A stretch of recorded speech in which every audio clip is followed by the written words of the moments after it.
Лаалавын дүүчин буюу Бурхан багш эхийн ачийг хариулан Замбуу твд иргэн морилсон өдөр. Энэ өдөр ямар учиртай болон юу хийвэл зохистой талаар та бүхэндээ товч мэдээлэл хүргэе. Бурхан багш 33 тэнгэрийн оронд төрөл таалсан эхийнхээ ачийг хариулахаар 33 тэнгэрийн оронд залран очиж ээждээ болон бусад тэнгэрүүдэд 3 сарын турш ном айлдах үед өөрийн их Махамая хатан юмсын мөн чанарыг шүтэн барилгахаар таних буюу хоосон чанарыг оноо ханцшгүй номын өглөхөөр эхийн ачийг хариулан 33 тэнгэрийн орноос Замбуу твд иргэн залгасан өдрийг Лаалавын дүүчин буюу Бурхан багш эхийн ачийг хариулсан өдөр гэдэг.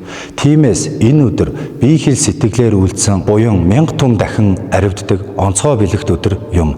Дээдийн ном сонсох, мунхагийн харанхуйг арилгахын тухай Бурхан шүтээнд зул өргөх, эцэг эхийн ачийг санан бодож залбирал үлдэх, эцэг эх ахмад насанд талархал илэрхийлэн туслах, амьтны амьд таслах, муу үг хэлэх, муу үйл хийхээс татгалзаж, инэрэнгүй сэтгэлээр буян үлдэх, зовсон олон болон хамаг амьтны амар амгалан байгаасаа гэж залбирвал нэн ачтай.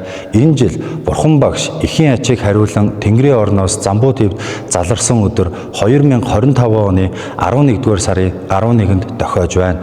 Иймд ганцхан энэ өдрийг гэлтгүй өдөр бүр эцэг эхийн ачийг санаж талархан инэрлийн сэтгэлээр нийгмээ гэрэлтүүлэн эерэг хандлага түгээцгээе.